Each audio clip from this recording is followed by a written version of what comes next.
So what's the game plan? Well, Lee Iacocca said there's a 6-point program that could form the basis for new industrial policy. First, we should provide for energy independence by 1990 by taxing foreign energy, both at the port and at the pump, in order to restore the conservation ethic and rekindle investments in alternate sources of energy. We must not be lured by the current depressed demand. OPEC will always cut in its own interests, and that the interests will always be served best by high prices and tight supplies. The American people are willing to pay a price for energy interdependence. They know it can't be achieved without a sacrifice. Second, we should provide for specific limits to Japan's market share for certain critical industries. We should declare a state of economic emergency for those industries and unilaterally set aside the restrictive GATT provisions during this period. We don't have to apologize for taking this common sense approach to trade with Japan. At this point in our history, we can't afford a trading partner who insists on the right to sell but not who refuses to buy. Third, as a nation, we've got to face reality on the cost and funding mechanisms for federal entitlement programs. They are studying this to death in Washington because it's a political hot potato.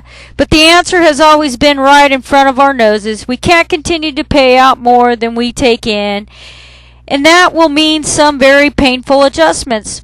Fourth, America needs more engineers, scientists, and technicians. On a per capita basis, Japan graduates about 4 times as many engineers as we do. But we graduate 15 times as many lawyers. Special education grants and loans should be provided for high technology fields of study. The Soviets and the Japanese are both dedicated to building up their technological competence, and we are not keeping up. Fifth, we need new incentives to increase research and development efforts in the private sector and to accelerate factory modernization and productivity in critical industry. One approach is to offer investment tax credits for R&D and 12-month depreciation write-offs for productivity-related investments. Finally, we need to establish a long-term program for rebuilding America's arteries of commerce, our roadways, bridges, railroads, and water systems, our infrastructure, which is vital to any strengthening and expansion of our industrial power, is deteriorating at an alarming rate. Something must be done. Such a program could be partially funded by the OPEC energy tax. It would also provide a major buffer from the future employment dislocation that will inevitably result from productivity gains in industrial automation. To put all these programs into practice, we should set up a Critical Industries Commission, a forum where government, labor, and management could get together to find a way out of the mess we're in. We have to learn how to talk to each other before we can take joint action.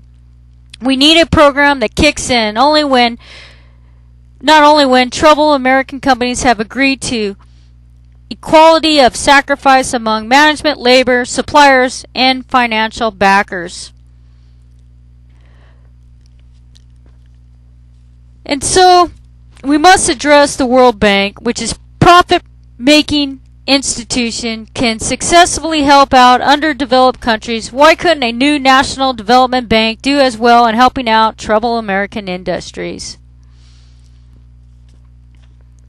It's like those 17 million people who passed through the gates of Ellis Island had a lot of babies. They gave America 100 million descendants, which means that close to half of our country has its roots there. And roots are what this country is yearning for. People are aching to return to basic values, hard work, the dignity of labor, the fight for what's right.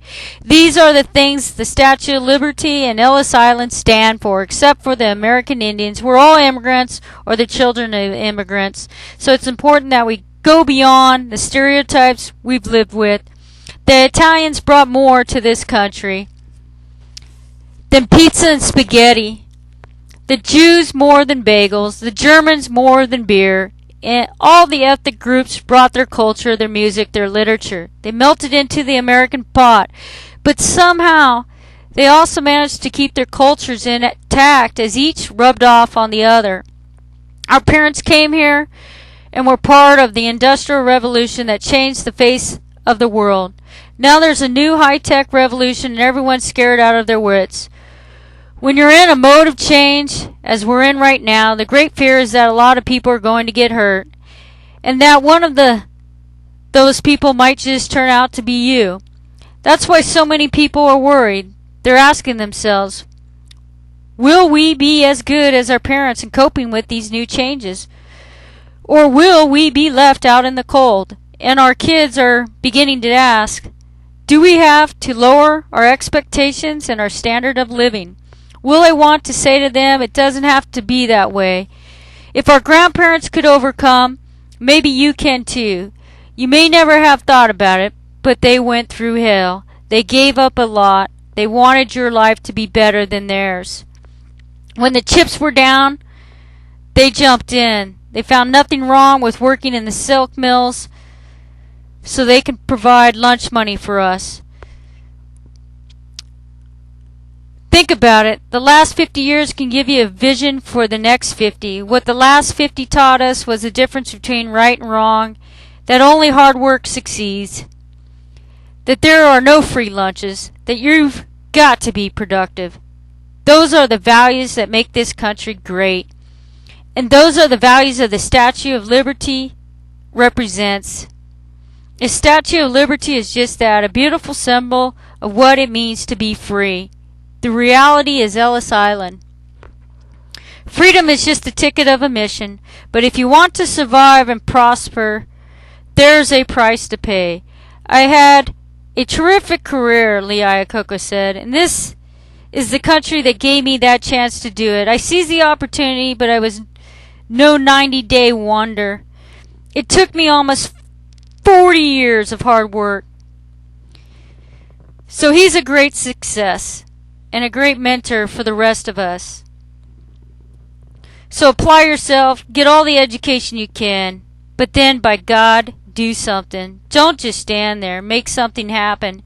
It isn't easy, but if you keep your nose to the grindstone and work at it, it's amazing how, in a free society, you can become as great as you want to be. And of course, also be grateful for whatever blessing God bestows on you. So for those that are the sellouts and the traitors, karma always has a way of saying hello to them.